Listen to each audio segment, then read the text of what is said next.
अस्सलाम वालेकुम एवरीवन, मैं हूं मेघना रोहड़ा और आप देख रहे हैं पाकिस्तान स्टॉक मार्केट अपडेट्स। उम्मीद करती हूँ कि आप सब ठीक होंगे और खैरियत से होंगे। तो दोस्तों, आज जो मैं वीडियो लेके आई हूँ उसमें आपको ये पता चलेगा कि पाकिस्तान स्टॉक एक्सचेंज में ऐसी कौन सी कंपनीज हैं जो आगे चल के आपको वहाँ से अच्छा कैपिटल गेन होगा, मीन्स वहाँ से आपको मैक्सिमम कैपिटल गेन होगा। वैसे तो ज़्यादातर लोग वो ऐसी कंपनी सेलेक्ट करते हैं जो अच्छा डिविडेंड दे, जहाँ से आपको अच्छा डिविडेंड यील्ड मिले, जो इन्फ्लेशन से भी ज़्यादा हो। लेकिन यहाँ पे मैं आपको कुछ ऐसी कंपनीज बताऊंगी जो अच्छा कैपिटल गेन भी देगी आगे चल के, तो वहाँ पे आप इन्वेस्टमेंट कर सकते हैं। इस वीडियो में मैं आपको ये बताऊंगी कि वो कौन सी कंपनीज है और कौन से लोगों को यहाँ पे इन्वेस्ट करना चाहिए और कैसे इन्वेस्ट करना चाहिए। तो चलिए देखते हैं। तो दोस्तों, जैसे कि मैंने आपको पहले ही बताया कि मैं आपको ग्रोथ स्टॉक से बारे में बताऊंगी और यहाँ से आप मैक्सिमम कैपिटल गेन कर सकते हैं, क्योंकि जब मार्केट इंक्रीज़ होगी या ये कंपनी की सेल्स इंक्रीज़ होगी, प्रॉफिट ये कंपनी ज़्यादा कमाएंगी, तो यहाँ से आपको बहुत सारा कैपिटल गेन होगा।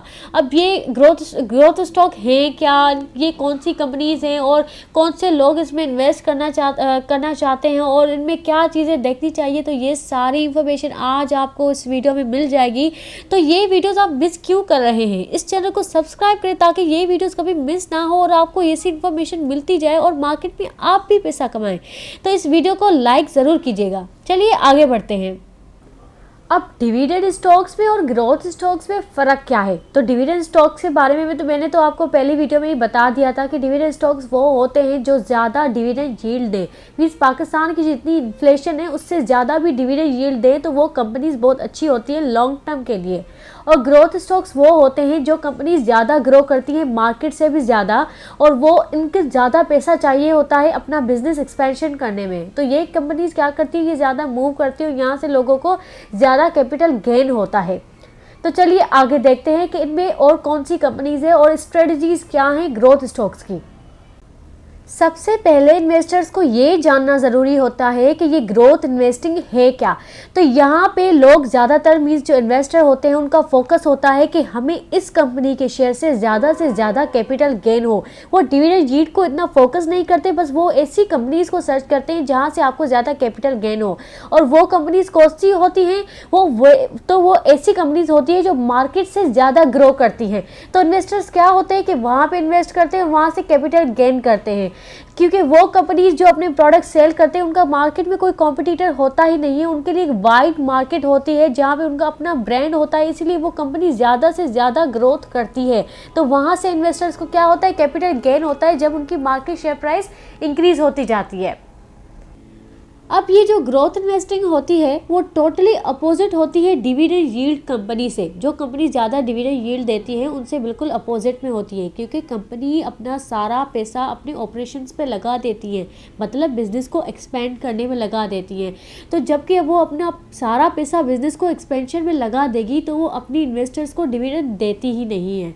तो इसीलिए ये जो कंपनीज़ होती है वो थोड़ी रिस्की होती हैं। तो इन्वेस्टर्स को अगर कोई भी ऐसी कंपनी सेलेक्ट करें जहाँ पे वो इन्वेस्ट करें मीन्स ग्रोथ इन्वेस्टिंग कंपनीज में, तो वो उनको उन कंपनी में पूरा बिलीफ होना चाहिए कि ये कंपनी आगे चल के आपको अच्छा कैपिटल देगी ही देगी। तो ये थोड़ा रिस्की होता है। और अगर कोई भी इन्वेस्टर समझ जाता है कि ये कंपनी सही है, इनकी मैनेजमेंट सही है, इनकी वैल्यू इन्वेस्टिंग जो स्ट्रेटजी उन्होंने इंट्रिंसिक वैल्यू निकाला है, अगर वो सब कुछ सही है और अगर ये बेट सक्सेसफुल हो जाती है, तो वो इन्वेस्टर मार्केट से ज़्यादा पैसा कमाएगा सिर्फ इस कैपिटल गेन से। मतलब इस कंपनी के कैपिटल गेन में ही वो मार्केट से ज़्यादा पैसा कमा लेगा। मीन्स ओवरऑल मार्केट जो आपकी साल में अर्निंग होती है, तो आपकी एक ही कंपनी से अच्छा कैपिटल गेन आ ही जाएगा अगर आप ऐसी कंपनी सेलेक्ट कर रहे हैं तो।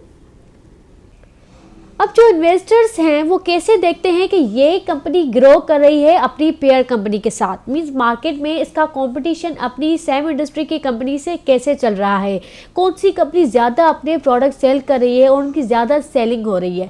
तो सबसे पहले आपको उनकी फाइनेंशियल पोजीशन चेक करनी होती है। वहाँ पे आपको चेक करना होता है कि कंपनी का जो प्रॉफिट ग्रोथ है वो इंक्रीज़ हो रहा है या डिक्रीज़ हो रहा है, वो नेगेटिव में जा रही है या पॉजिटिव में जा रही है। तो वहाँ से आपको ये आइडिया हो जाता है कि ये कंपनी मार्केट में अच्छा परफॉर्म कर रही है, इनके प्रोडक्ट की सेलिंग अच्छी हो रही है, ये अच्छा प्रॉफिट कमा रहे हैं अपनी कॉम्पिटिटर कंपनी के साथ, मतलब ये कंपनी ग्रो कर रही है और उनकी मैनेजमेंट अपने बिजनेस को एक्सपेंड ही कर रही है और अपने ऑपरेशंस में पैसा लगाती ही जा रही है। तो इसीलिए कंपनी का जो प्रॉफिट है वो इंक्रीज ही होता जा रहा है और ये कंपनी ग्रो कर रही है, तो आगे चल के आपको यहाँ से कैपिटल गेन अच्छा ही होगा। और दूसरा ये भी देखते हैं कि कंपनी की जो सेल्स है वो एवरी ईयर इंक्रीज हो रही है कि नहीं हो रही है। ये अब चीज़ है जो सेल्स ग्रोथ, वो आपको इजीली जो PSX की वेबसाइट है वहाँ से भी मिल जाएगा, वहाँ पे भी कंपनी की जो सेल्स होती हैं टोटल वो गिवन होती हैं। और तीसरा ये होता है कि they have to understand market share type metric. लेकिन जो पाकिस्तान में जो मेन चीज़ होती है देखने की कि कंपनी ग्रो कर रही है कि नहीं कर रही है, वो मुझे लगता है कि सेल्स को देखना बहुत ज़रूरी है। आपको सेल्स पे फोकस करना है कि कंपनी की सेल्स इंक्रीज हो रही हैं कि नहीं हो रही हैं। अब तीसरा ये है a sustain sales growth number for many years means that the management is focused to innovate its product. अगर कंपनी की सेल्स इंक्रीज हो रही है तो बस जो कंपनी की जो मैनेजमेंट है वो फोकस कर रही है कि इनका प्रोडक्ट ज़्यादा सेल हो और वो प्रोडक्ट की मैन्युफैक्चरिंग, उनकी डिज़ाइनिंग वगैरह पे ज़्यादा फोकस कर रही है, इसीलिए उनका प्रोडक्ट ज़्यादा मार्केट में सेल हो रहा है इनकी पीयर कंपनी से ज़्यादा। तो ये समझना बहुत ज़रूरी होता है कि इन के फॉर एग्जाम्पल इनकी एक इंडस्ट्री है, उनमें दूसरी कंपनी भी है जो सेम प्रोडक्ट सेल कर रही है। अब एग्जाम्पल ले ले ओल्पर्स का और नेस्ले के मिल्क का, तो नेस्ले की ज़्यादा ब्रांड उनकी जो ब्रांड रिकॉग्निशन है वो ज़्यादा है, तो इसलिए उनका प्रोडक्ट ज़्यादा सेल होता है, उनकी सेल्स भी ज़्यादा है। अब मैं जो भी चीज़ें इस वीडियो में बता रही हूँ ये तो आपको इजीली गूगल पे भी मिल जाएगी, लेकिन इस वीडियो में मैं आपको एक लिस्ट दूंगी 28 स्टॉक्स की जो कि मार्केट में ग्रो हो रही हैं। तो वो किस सेक्टर से रिलेट करती है सबसे पहले ये जानना ज़रूरी है। तो फर्स्ट है टेक्सटाइल सेक्टर। बहुत सारी कंपनी टेक्सटाइल सेक्टर में भी ऐसी हैं जो ग्रोथ कर रही हैं। और दूसरा है केमिकल सेक्टर, और थर्ड है फूड सेक्टर, और फोर्थ है पर्सनल केयर प्रोडक्ट। ठीक है, तो ये ऐसी सेक्टर हैं जहाँ पे 28 कंपनीज हैं जो कि ज़्यादा ग्रो कर रही हैं और इन्वेस्टर्स के लिए ज़्यादा अट्रैक्टिव हैं। तो चलिए देखते हैं कि वो कंपनीज हैं कौन सी, उनके नाम हैं क्या और वो कितनी परसेंटेज से ग्रो हो रही हैं। तो ये ऐसी कंपनीज हैं जिन्होंने कोविड-19 में भी इनकी जो ग्रोथ है वो 10% से इंक्रीज़ हुई थी, क्योंकि अब पर्सनल केयर प्रोडक्ट हैं, उनकी डिमांड तो हमेशा ही होगी, फूड की डिमांड भी हमेशा ही होगी, टेक्सटाइल की डिमांड हमेशा होगी और केमिकल की डिमांड भी। ये चार ऐसे सेक्टर हैं जिनकी डिमांड कभी भी इस दुनिया में ख़त्म नहीं होगी। इसीलिए इन कंपनीज़ की जो अच्छी परफॉर्मेंस है, 65 टोटल कंपनीज़ हैं इस सेक्टर में, लेकिन उनमें से 28 कंपनीज़ ऐसी हैं जो ग्रोथ हो रही हैं। अब इन्वेस्टर्स को अगर इस कंपनी में इन्वेस्ट करें तो वो कहाँ से कहाँ पहुँच जाएँ, तो इसीलिए मैंने उन कंपनीज़ के नाम भी लिख दिए हैं ताकि उन कंपनीज़ में आपको नाम अगर पता होगा तो डिसीजन मेकिंग में भी ईजी हो जाएगी। अगर आप किसी भी कंपनी की प्रीवियस ग्रोथ देखते हैं या आप उनकी बिजनेस को सारा देखते हैं तो ज़रूरी नहीं है कि आप ये प्रेडिक्ट नहीं कर सकते कि आगे चल के भी वो अच्छा ही परफॉर्म करेगी।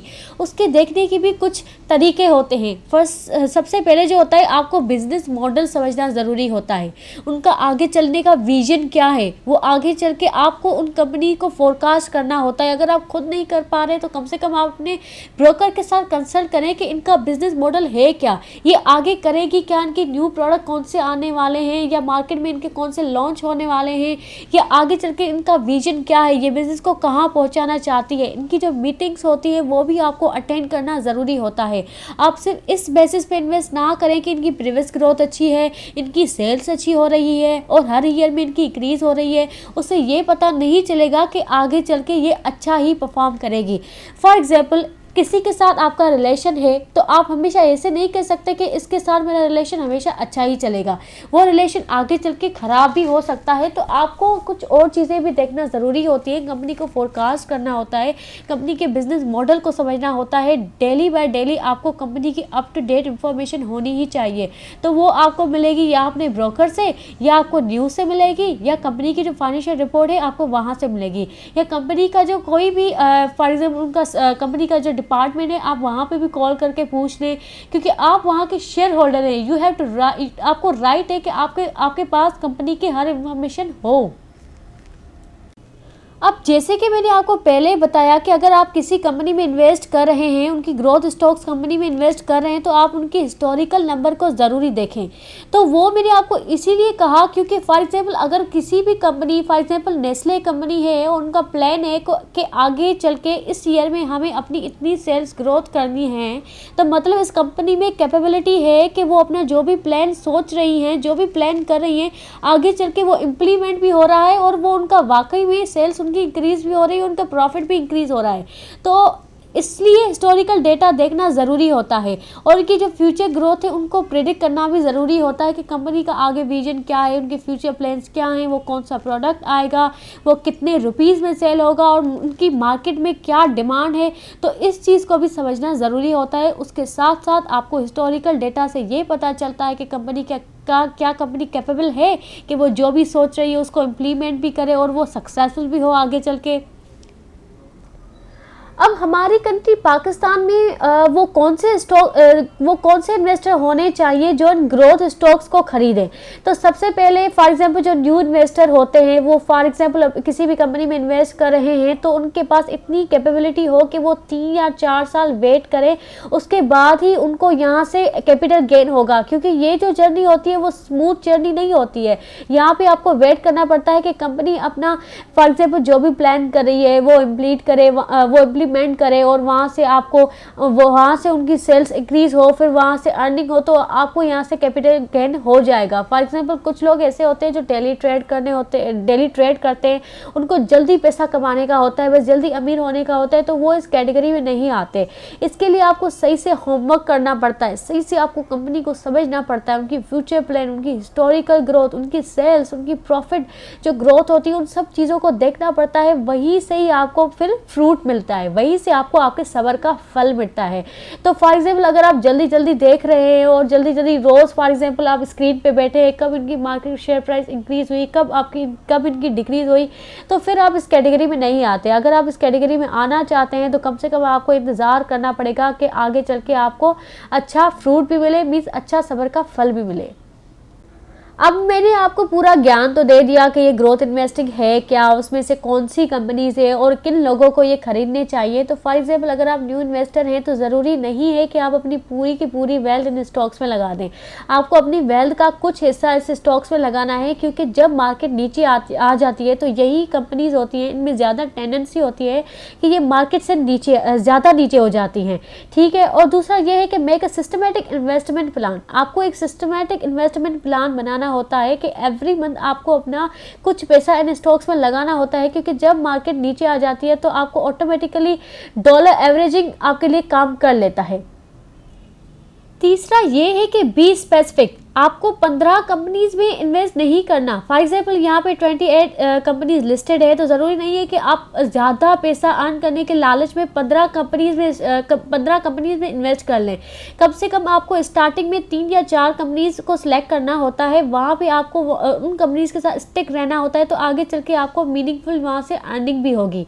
और चौथा ये होता है कि ज़रूरी नहीं है कि आप इन सब कंपनीज में इन्वेस्ट करें, आप उन कंपनीज को सिलेक्ट करें जिन कंपनीज को आप अच्छी तरह से समझ पा रहे हैं। और पांचवा ये है कि ideally you should look for companies that पे मोर सम डिविडेंड्स। आप ऐसे भी कर सकते हैं कि आप उन कंपनीज को सिलेक्ट करें जहां से आपको ग्रोथ भी हो और डिविडेंड भी हो, ताकि आपका माइंड सेट हो जाएगा कि यहाँ से मुझे एवरी क्वार्टर डिविडेंड भी आएगा और यहाँ से आगे चल के मुझे ग्रोथ भी हो जाएगी। तो इन्वेस्टर या डिविडेंड से भी कमाता है और ग्रोथ से भी कमाता है, तो ऐसी कंपनीज में आप सिलेक्ट कर सकते हैं।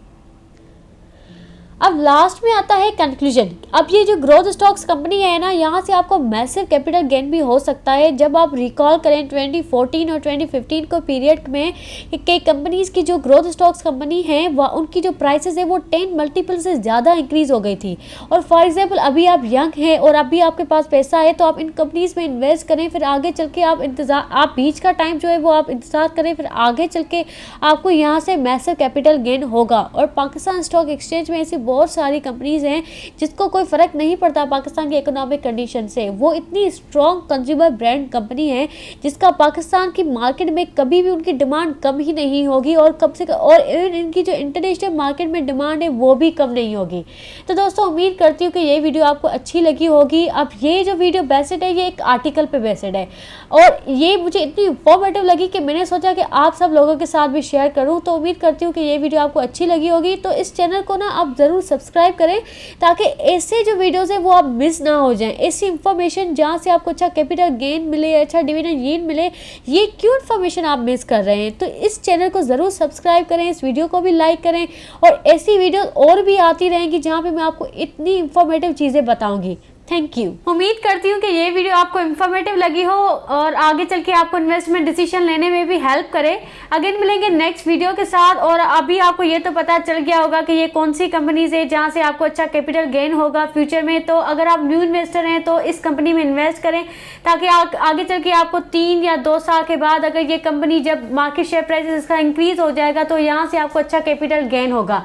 अगेन मिलेंगे नेक्स्ट वीडियो के साथ। अल्लाह हाफिज़।